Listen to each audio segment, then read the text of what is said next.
सभी को नमस्कार।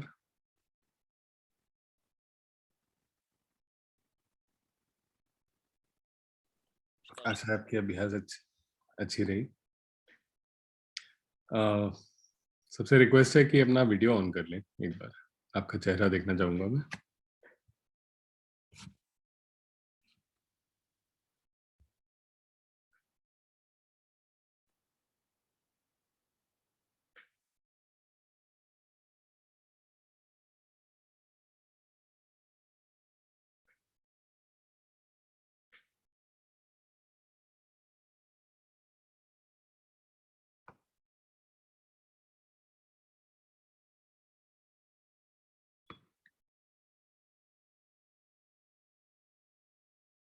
तो आज के अभ्यास पर या आपका जो दैनिक अगर अभ्यास करते हैं या अभी तक जो करते हैं आए हैं, इससे इसके विषय में कोई प्रश्न हो या और कोई प्रश्न हो कि क्या साधना करते हैं, क्यों करते हैं, क्या फायदा है इसका, या जीवन में किस परिस्थिति में क्या कैसे इस साधना का उपयोग कर सकते हैं। तो इससे जुड़े कोई प्रश्न हो तो पूछ सकते हैं।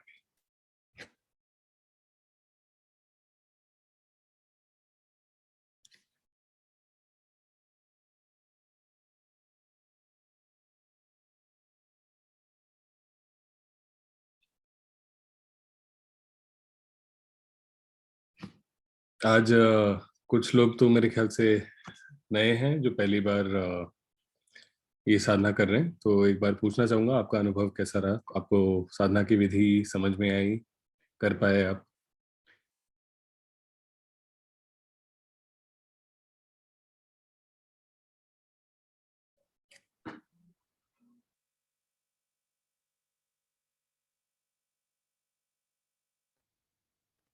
डॉक्टर प्रसाद, कुछ कहना चाहेंगे आप, शेयर करना चाहेंगे? कोशिश तो करी है लेकिन उतना कर नहीं पाए। हम्म। क्या आपको कहाँ कठिनाई हो रही थी? कठिनाई ऐसी हुई कि मेरे को बार बार फोन आ रहे थे, साइलेंट भी करा तो भी वो बज रहा है। हम्म।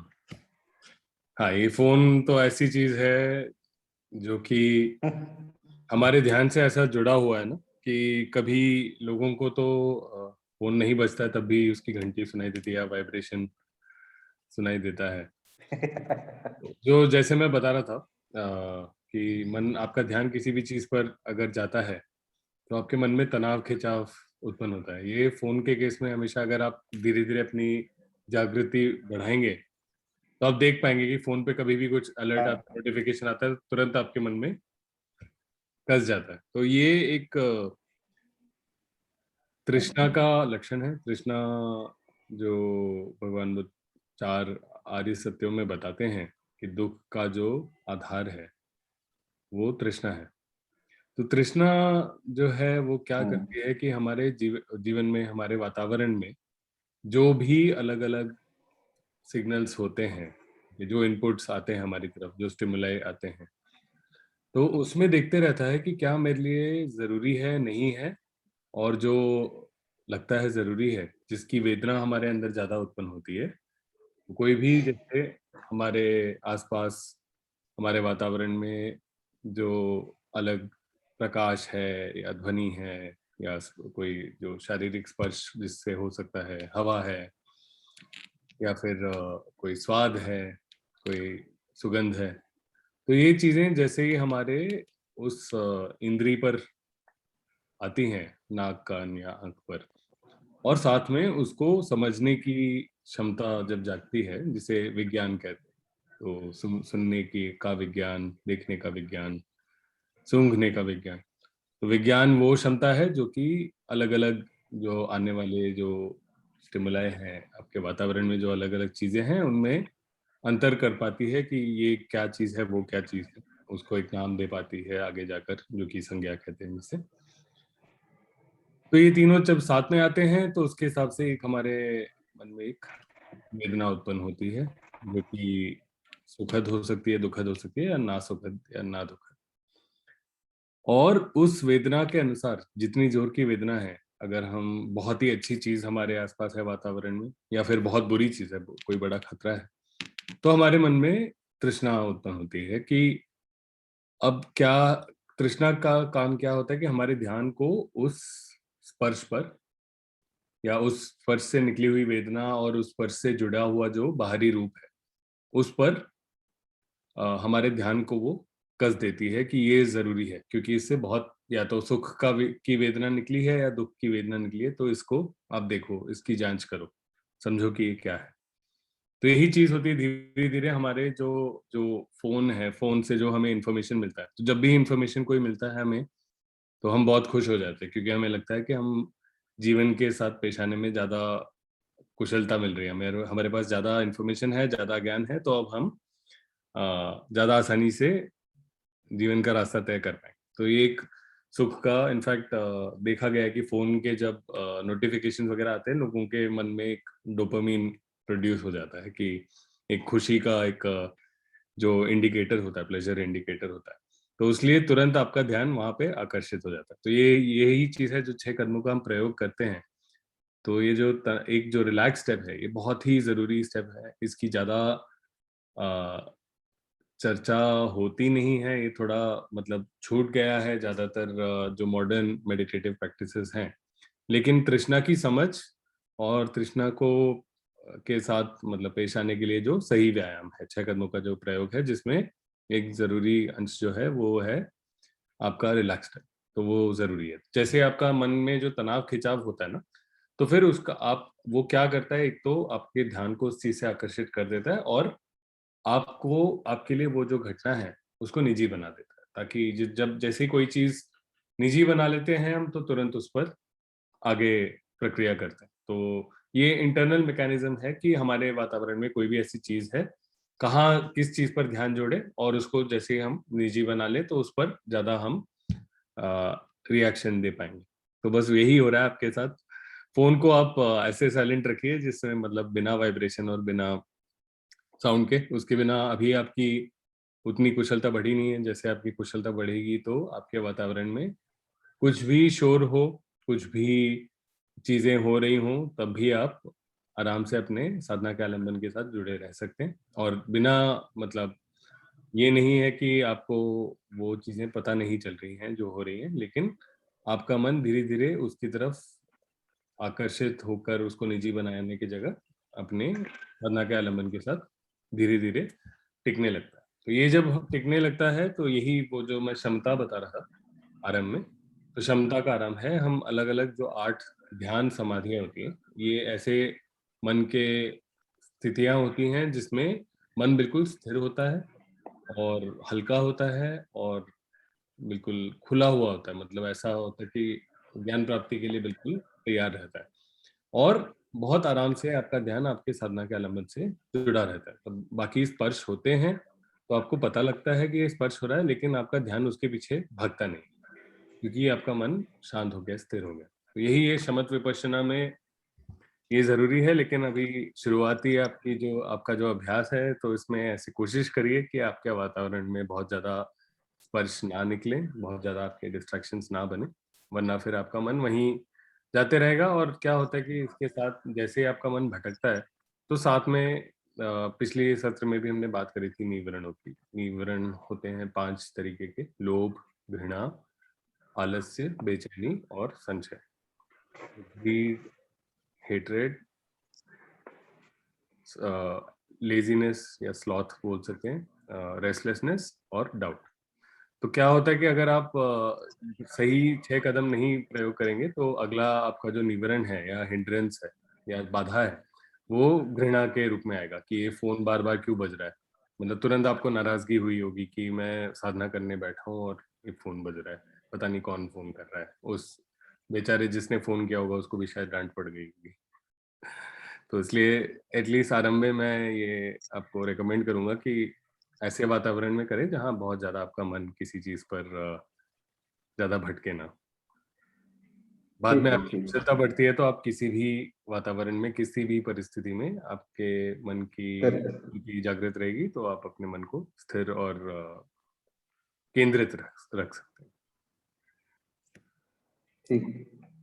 और किसी का प्रश्न? कुछ और लोग? सतीश जी, प्रवीण जी, आप पहले साझा कर चुके हैं या पहली बार कर रहे हैं?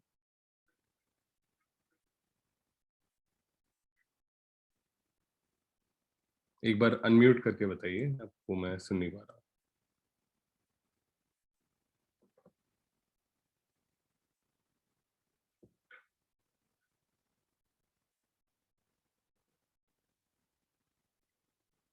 शायद कुछ अभी इमीडिएटली नहीं शेयर करना चाह रहे हैं। और किसी का कोई प्रश्न है अपनी प्रैक्टिस के बारे में? या और केवल प्रैक्टिस नहीं, मतलब जैसे मैं हमेशा बताता हूँ और बनते भी यही कहते हैं, life is meditation, meditation is life. तो ये जो स्किल्स हम डेवलप करें, जो हम कुशलता बढ़ा रहे हैं, जो हम समझने की कोशिश कर रहे हैं, ये केवल ऐसा नहीं है कि हम अलग से एक कमरे में बैठकर कुछ समय तक अपने मन को थोड़ी तसल्ली दे रहे हैं, थोड़ी शांति दे रहे हैं। ये ऐसे स्किल्स हैं, ऐसी कुशलताएं हैं जो कि हम जीवन के हर एक क्षण में अपने मन को एक उत्कृष्ट स्थिति में रखने के लिए और ऐसी स्थिति में रखने के लिए जहां हमारी डिसीजन मेकिंग जो हो, जो कार्य हम करें, जो हम निर्णय लें, जो हम सोचते हैं, ये सब कुशलता पूर्वक से। तो उसके लिए ये प्रैक्टिस है। तो आप किसी भी संदर्भ में आप पूछ सकते हैं कि ये प्रैक्टिस कैसे यूज किया जा सकता है, क्या इसका बेनिफिट है, या कैसे अप्लाई किया जा सकता है इसको। मैं यही चाहूंगा कि आप अलग अलग जीवन की परिस्थितियों से भी जुड़ा पूछें, क्योंकि धीरे धीरे आपको ये कुशलता वहां पे लेके आ रहा है।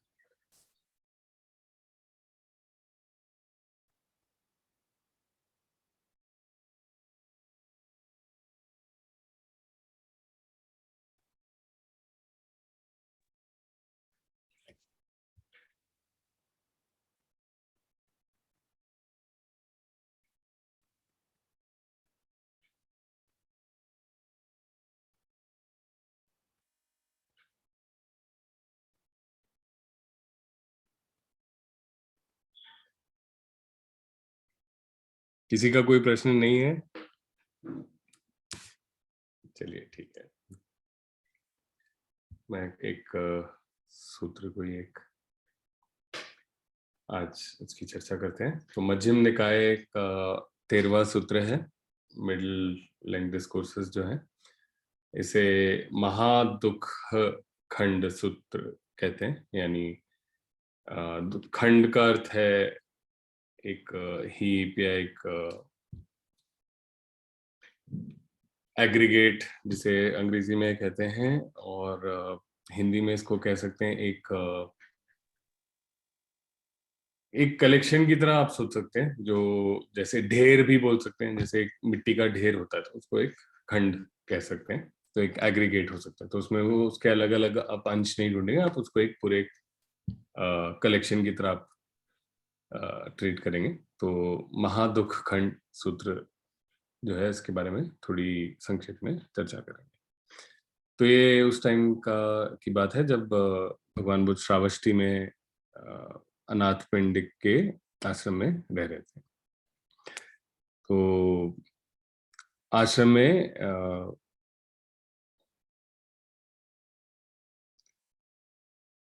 भगवान बुद्ध से कुछ लोग मिलने आते हैं, कुछ जो भिक्षु होते हैं वो घूम रहे होते हैं, वो आते हैं और वो पूछते हैं कि, कहते हैं कि भगवान बुद्ध जो हैं वो कहते हैं कि जो अलग अलग हमारे प्लेजर्स हैं, या जो सेंसुअल प्लेजर्स हैं, या मतलब एक शारीरिक, या जो अलग अलग हमारे इंद्रियां हैं, इनसे जुड़े हुई जो सुख हैं, आपके आंख से, कान से, जीभ से, नाक से, शरीर से जुड़े हुए जो सुख हैं, तो इनकी सारी इनकी समझ आप बताते हैं, लेकिन हम भी यही सिखाते हैं। तो क्या अंतर है आपके, आप जो सिखाते हैं और हमारी जो, हम जो सिखाते हैं या हम जो समझते हैं, इसमें क्या अंतर है? तो कहते हैं कि हम सोचते हैं कि भगवान बुद्ध से हम खुद ये चीज सीखेंगे।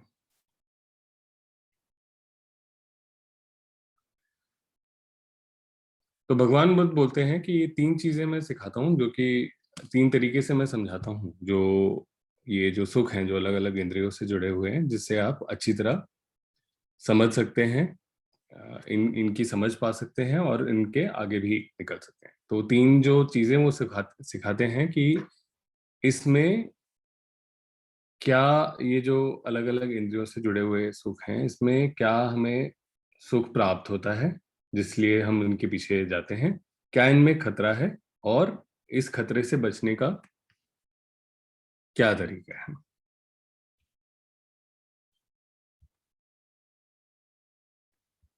ठीक है, तो सबसे पहले 5 जो जो इंद्रियों से जुड़ा हुआ सुख है, इसका आरंभ करते हैं। किस तरीके के हो सकते हैं? 5 तरीके के बता दें भगवान बुद्ध। जो आपके आंखों को दिखता है, तो कई चीजें होती हैं जो आंखों के लिए अच्छी लगती हैं, देखने में पसंद आती हैं, बढ़िया लगती हैं। जैसे कोई अच्छा कपड़ा हो, अच्छा फर्नीचर हो, या कोई भी चीज हो जो देखने में अच्छी लगती हो। उसी तरह आपके सुनने में बहुत सारी चीजें होती हैं जो अच्छी लगती हैं, जो आपके अलग अलग ध्वनियाँ आती हैं। तो ये अच्छा म्यूजिक हो सकता है, किसी की आवाज़ हो सकती है जो कि अच्छी लगती है, और कुछ लोगों की आवाज़ ज़्यादा कठोर लगती है या कानों को नहीं पसंद आता है। शोर शराबा हो जैसे नहीं पसंद आता है, लेकिन कोई अच्छा संगीत हो या अच्छे एक निर्मल आवाज़ हो तो वो पसंद आता है।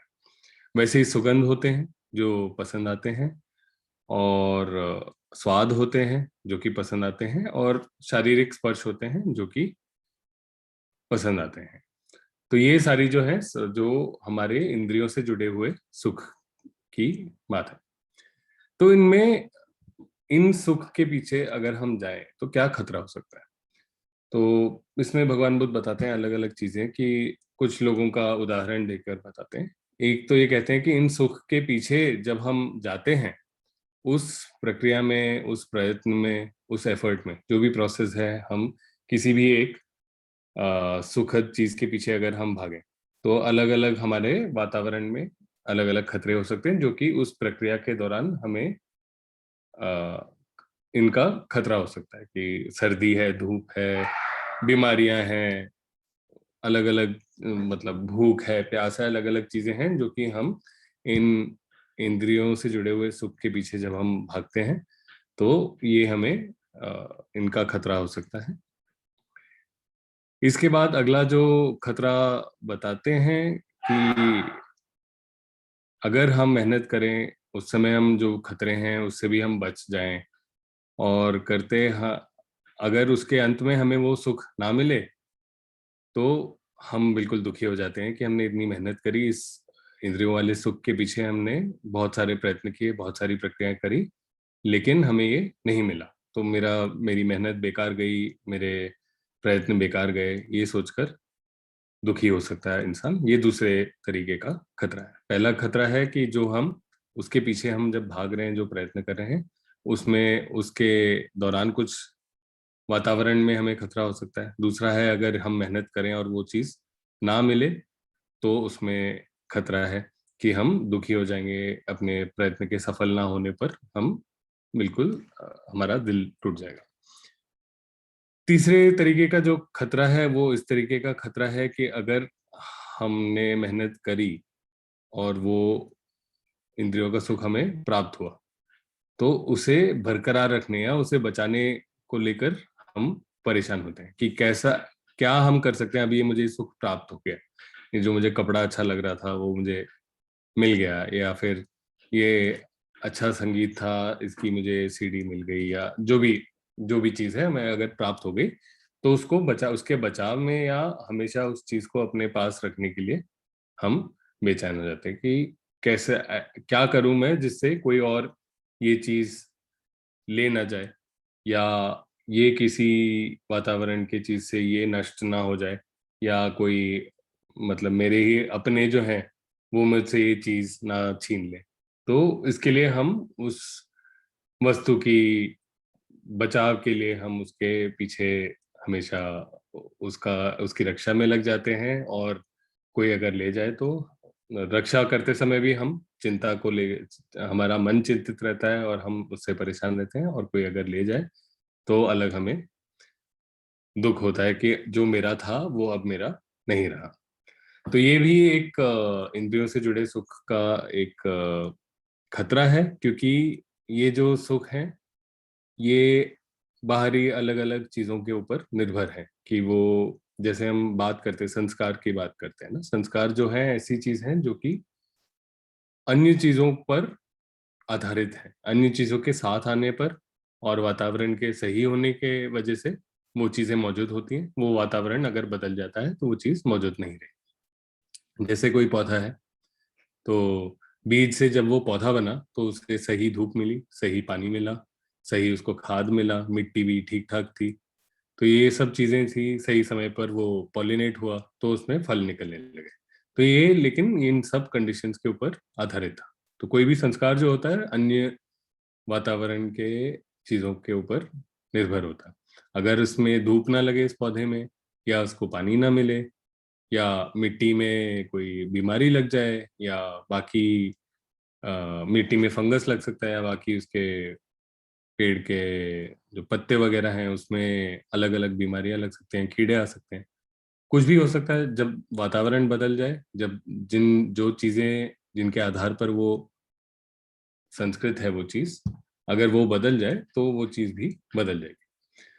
तो इंद्रियों के सुख के पीछे हम किसी वस्तु के को अगर प्राप्त करने के लिए मेहनत करें, उसको नहीं प्राप्त कर पाए तब दुख होता है, अगर प्राप्त करें तो उसको बचाने में हम चिंतित हो जाते हैं। और बचाना भी असंभव होता है क्योंकि कभी ना कभी वो वातावरण बदल सकता है, बदलेगा ही, क्योंकि सारी चीजें अनित्य होती हैं। इसी तरह और उदाहरण देते हैं भगवान बुद्ध की, जो अलग अलग खतरों की बात करते हैं कि उसके बचाव के वजह से आपकी लोगों के साथ डिस्प्यूट्स हो सकते हैं, कॉन्फ्लिक्ट्स हो सकते हैं, आप लोगों के साथ लड़ सकते हैं, अपने राजाओं के साथ लड़ जाते हैं, इंसान दूसरे इंसान के साथ लड़ जाता है, गृहस्थ दूसरे गृहस्थ के साथ लड़ जाता है, माँ अपने बच्चे के साथ लड़ जाती है, बच्चे अपने माँ के साथ लड़ जाते हैं। ऐसे बहुत सारे, जैसे सूत्रों में दिया जाता है, बहुत सारे एग्जाम्पल्स दिए हुए हैं कि ये जो इंद्रियों के सुख हैं उनके पीछे भागते हुए, उनके बचाव में, उनको अपने पास रखने के प्रयत्न में बहुत सारे अलग अलग लड़ाइयाँ हो सकती हैं। और लड़ाइयों में आगे भी ये भी हो सकता है कि उसके चक्कर में एक दूसरे के ऊपर हिंसा भी हो जाए। जैसे प्रॉपर्टी को लेकर आपने अखबार में पढ़ते रहते होंगे कि प्रॉपर्टी को लेकर लोगों ने एक दूसरे को मार दिया। अभी तो ऐसा भी सुनने में आता है, ज्यादा जो घने शहर होते हैं, घने आबादी वाले शहर होते हैं, कि पार्किंग को लेकर लोग एक दूसरे को की हत्या कर देते हैं, या फिर किसी ने कचरा डाल दिया उसके ऊपर हत्या कर देते हैं। तो ये है कि ये इंद्रियों का सुख जो है वहां तक आपको ले जा सकता है अगर इसके पीछे हम भागते रहें। इसके बाद और चीजें भी बताते हैं भगवान बुद्ध की, कैसे कैसे और लड़ाइयाँ हो सकती हैं। न केवल लड़ाइयाँ हो सकती हैं, इसके पीछे ऐसा भी हम कर सकते हैं कि खुद ये सुख प्राप्त करने के लिए हम अपने शील तोड़ें। और शील के साथ साथ ऐसा भी हो सकता है कि हम कानून तोड़ें, जिससे हमें कानूनी कार्रवाई हो, या फिर किसी और को वो चीज चाहिए तो वो हमारे ऊपर हिंसा करे, या फिर अगर केवल हमने शील ही तोड़ा है तो हमारे ही मन में ज्यादा भविष्य के लिए अकुशल परिस्थिति निर्माण हम कर लेते हैं। तो ये अलग अलग खतरे बताए हैं कि कैसे हम इन इंद्रियों के सुख के पीछे अगर हम भागते हैं तो अलग अलग हमारे शारीरिक, औपचारिक और मानसिक कुकर्म हम कर सकते हैं, गलत कर्म हम कर सकते हैं, और इसके बाद उसका हमें नतीजा हमारे भविष्य में मिलता है। वो चीज नहीं मिलती है तो भी हम दुखी होते हैं, वो चीज मिलती है तो भी उसको बचाने के लिए हम चिंतित होते हैं। उसके लिए अगर हमें डर लगता है कि कोई और उसको ले जाएगा तो उससे हम विवाद करते हैं, कोई अगर ले जाता है तो उससे विवाद करते हैं, लड़ाइयाँ करते हैं हम। तो ये अलग अलग खतरे बताए भगवान बुद्ध।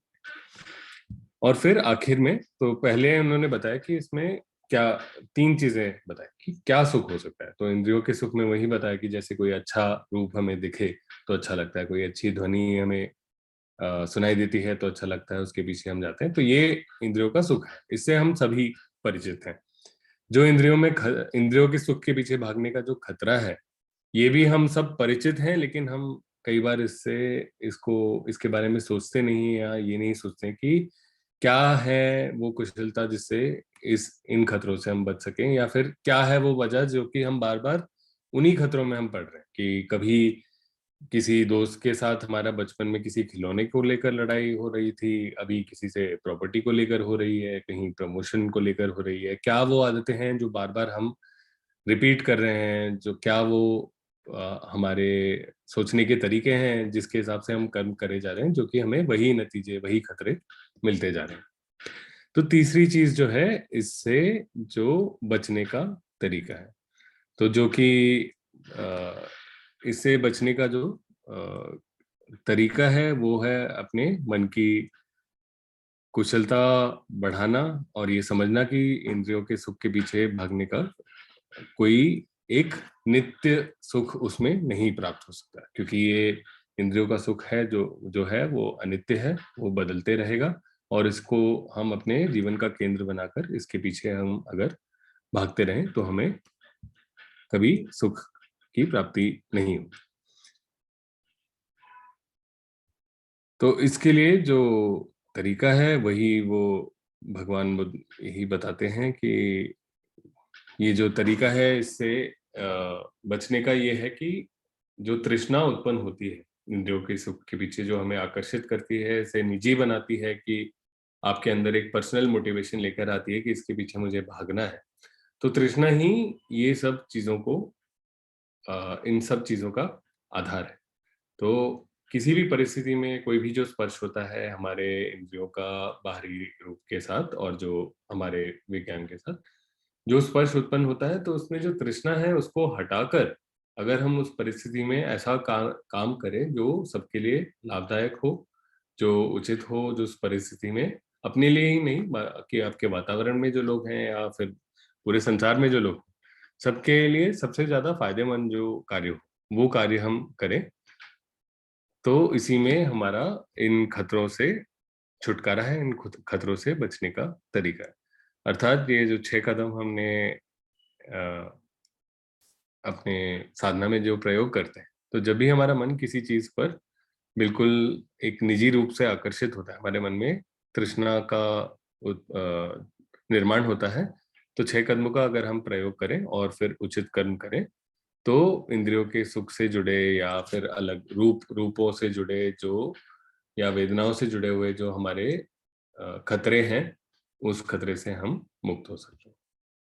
तो ये था महादुख दुख खंड सूत्र, मध्यम निकाय 13।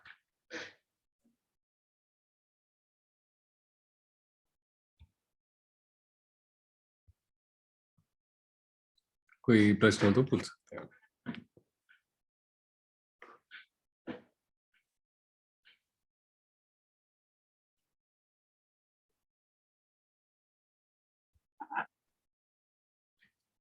सर अभी आपने जो किस्सा रीजन किया है, हम्म। तो ये 4 नोबल ट्रूथ के बारे में बता रहे हैं? ये है कि इसमें ये चीज है कि हम कोई जो हमें चीज जो सुख देती है, तो 4 नोबल ट्रूथ तो आप ये समझिए कि जो हर एक सूत्र का एक कहीं ना कहीं वो फाउंडेशन है, कि जो तृष्णा है वही एक दुख का सबसे बड़ा आधार है ना। तो ये जो चीज है ये आप देखेंगे कि बिल्कुल आप जो 4 आर्य सत्य हैं, 4 नोबल ट्रूथ हैं, उसको आप ये कह सकते हैं कि पूरे धर्म का एक सबसे एक निचोड़ बोल सकते हैं, उसका एक समरी या क्रक्स बोल सकते हैं कि ये सबसे क्रिटिकल चीज है। तो यस, इसमें भी वही चीज, इसमें थोड़ा ज्यादा इस पार्ट पे फोकस है, आप कह सकते हैं कि क्यों ये चीजें अच्छी लगती हैं, क्योंकि इसमें हमें सुख प्राप्त होता है, ये सेंसुअल प्लेजर्स में। और फिर उसके पीछे हम जब भागते हैं, तो जब जाते हैं तो कैसे वो दुख में परिवर्तित होता है, क्योंकि हमारे मन में तुरंत ये तो नहीं समझ में आएगा कि ये चीज अगर कोई स्वादिष्ट चीज है, कोई अच्छी देखने वाली चीज है, तो ये हमारे लिए बुरा कैसे हो सकता है, कि इसके पीछे क्यों नहीं जाऊं मैं। तो ये कभी समझ में नहीं आया कि ये तो एक जो प्लेजर है जो मुझे मिल रहा है, तो why should I how should I think about it, should I go after it और नॉट, राइट। तो ये प्लेजर्स में इंडल्ज करना, और वो भी बिल्कुल पर्सनल होकर, एक निजी रूप में आकर्षित होकर इनसे जुड़ना, इनके साथ इनको अपने जीवन का केंद्र बनाना, इसमें क्या खतरा है? तो ये जो खतरा है वो बाद में आता है। तुरंत एक बार आपने कोई चीज आपको पसंद आई, वो आपको मिल गई, आपने उसमें आनंद आ गया, बहुत अच्छी बात है। लेकिन उसके बाद दोबारा आप जाएंगे, आपको मुझे दोबारा ये चीज चाहिए। अब ये एक्सपीरियंस को आप प्रोटेक्ट करना चाहेंगे कि एक्सपीरियंस कभी नहीं बदलना चाहिए। अगर कोई वस्तु है तो आप चाहेंगे कि हमेशा मेरे पास हो, नहीं हो तो परेशानी होगी, खराब हो या टूट जाए तो परेशानी होगी। तो ये थोड़ा इस सिलसिले को आगे बढ़ा रहे हैं कि कैसे फोर नोबल ट्रूथ्स में क्या है कि वो आधार बता रहे हैं दुख का। ये ज्यादा हमें थोड़ी जानकारी देता है कि कैसे हमारी टेंडेंसीज बनती हैं जो कि हमें दुख की तरफ ले जाता है ना, कि क्या हमारे, ये ज्यादा उसको हमारे जीवन के जो अलग अलग पसंद नापसंद होते हैं और उससे जुड़े हमारे जो कार्य होते हैं उसके बारे में थोड़ा ये दृश्य दे रहा है कि कैसे हम तृष्णा से आरंभ करके दुख तक पहुंचते हैं। कि जो चीज लगता है कि हमारे लिए आनंददायक है या सुखद है, उसके अगर पीछे हम पड़े, उससे हम जुड़ेंगे और उसकी नित्यता की हम आशा करेंगे, तो कैसे वो दुख में परिवर्तित हो जाए। Thank you.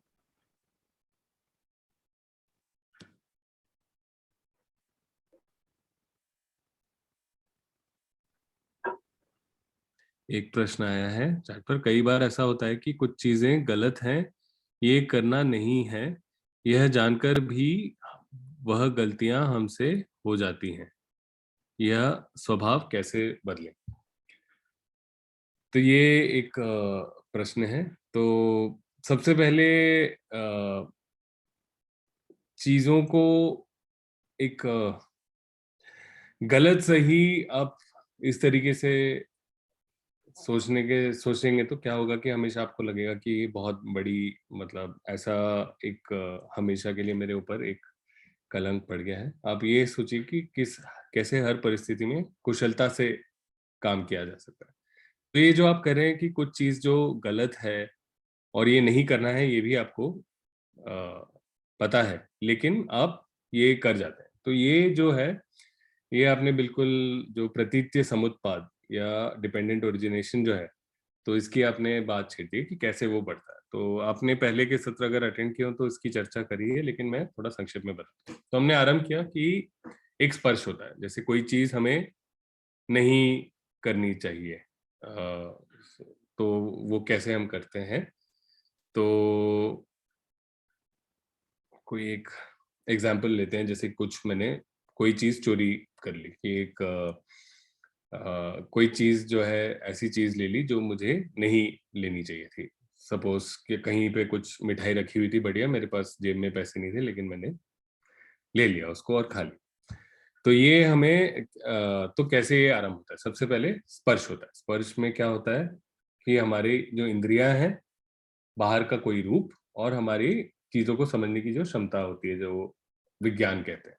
तो एक, मान लीजिए एक जलेबी देखी हमने, जलेबी का जो रंग है और जो महक है, वो हमारे आंख और कान तक पहुंचा, ये हमारी इंद्रियां हैं। फिर हमारे सोचने, देखने और सूंघने की क्षमता उसके साथ आके जुड़ती है, तो ये तीनों मिलकर इसे स्पर्श कहते हैं। तो ये स्पर्श होता है तो हमारे मन में एक वेदना उत्पन्न होती है। वेदना जो होती है सुखद होती है, दुखद होती है, या न्यूट्रल होती है। तो इस केस में एक सुखद वेदना उठी, इसका अर्थ है कि हमारे मन को सिग्नल मिला कि कुछ अच्छी चीज कहीं मिल रही है हमारे आसपास।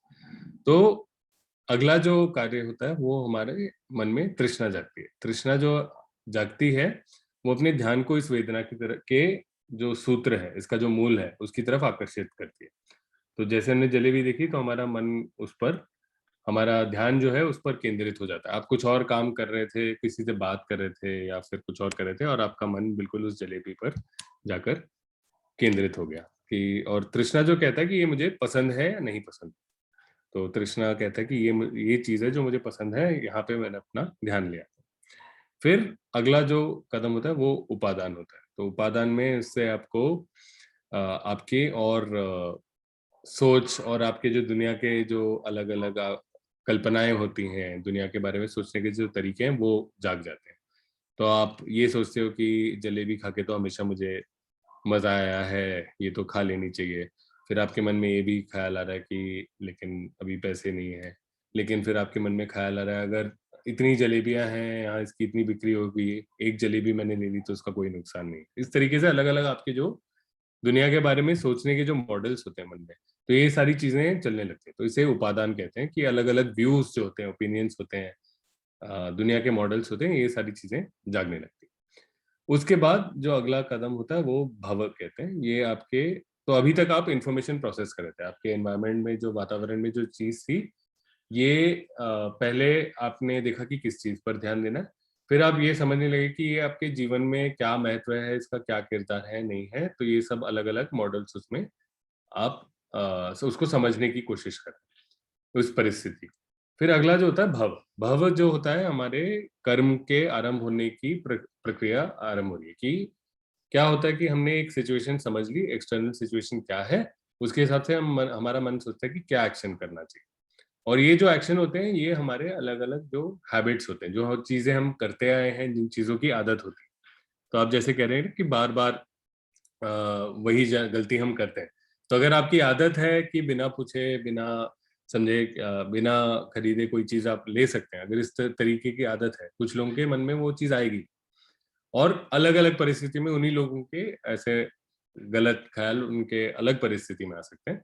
लेकिन सपोज ये जो व्यक्ति है, उसको उसकी आदत है कि कभी कभार कोई चीज, छोटी चीज ले ली कि किसी का नुकसान नहीं है इसमें, तो उसने, तो ये भव जो है वो एक वो आदत है, हैबिचुअल टेंडेंसी है, जो कि सेलेक्ट हो रहा है। और इसके बाद जो होता है हमारे कर्म का एक बर्थ होता है, या उसकी जाति होती है, जन्म होता है उसका। हमने वो कर्म किया, उसको ले लिया हमने जलेबी को और चट कर लिया, और तुरंत हमारे मन में पश्चाताप शुरू हो गया। तो यही चीज जो है दुख में तब्दील हो गई। अगर हमारे मन में उस समय जब तृष्णा, क्या होता है कि जब हम उपादान या भव तक पहुंचते हैं, जो हमारे हैबिचुअल टेंडेंसी तक पहुंचते हैं, तब तक हमारा इतना निजी हो गया होता है ना कि उस समय हम इतनी बार सोच चुके हैं कि ये खाने में मजा आएगा, चलो कोई नुकसान नहीं है हलवाई का, हमारे मुंह में लार भी बनने लग गई है इतने में। तो उस समय रोकना ज्यादा मुश्किल होता है। तो इसलिए जो तृष्णा जो है, जो हमारे मन में तनाव खिंचाव है, उसको पहचानना भी आसान है। और उस समय हमारा मन इतनी उस कहानी में न घुसा है, न उतना आकर्षित हुआ है, न उसको उतना निजी बना है। तो उस समय हम उसको अगर हम तृष्णा कम कर दें उस सोच में, तो फिर हम ये नहीं सोचेंगे कि हम उस कहानी, उस पूरे रास्ते में हम जाएंगे नहीं। हम बस ये सोचेंगे चलो ठीक है, अगली बार पैसे होंगे तो लेकर खा लूंगा मैं। तो बस ये एक मैं उदाहरण दे रहा था। तो तृष्णा वो एक कड़ी है इस पूरे प्रतीति समुत्पाद के सिलसिले में, जिसको हम पहचानने की कुशलता बढ़ा सकते हैं अपनी साधना से। और एक बार जब हम पहचानने लगे तो उसको हम 6 कदमों के प्रयोग से तृष्णा को उस परिस्थिति में हम कम करें, तो फिर ये अनुचित काम जो है वो नहीं करेंगे। तो ये इस प्रश्न का उत्तर था मेरी तरफ से। चलिए, आज का समय समाप्त हो गया, तो एक बार प्रार्थना कर लेते हैं।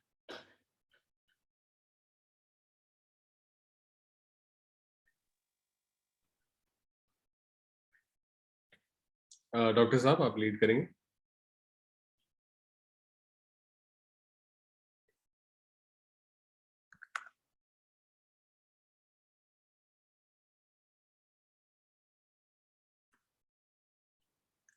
चलिए, मैं शेयर कर देता हूँ।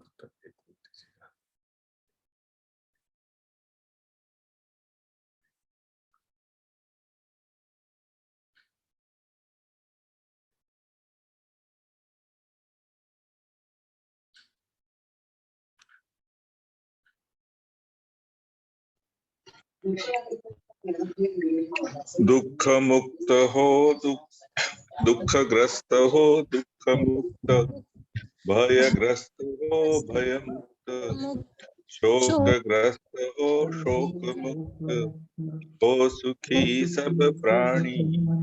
हमने किया जो यह पुण्य संपादन, सभी संपदा सभी देव से अनुमोदन। आकाश और भूमि के महासिद्ध देवनाथ करें पुण्य का अनुमोदन, चिरकाल रखें बुद्ध शासन। साध साध साध।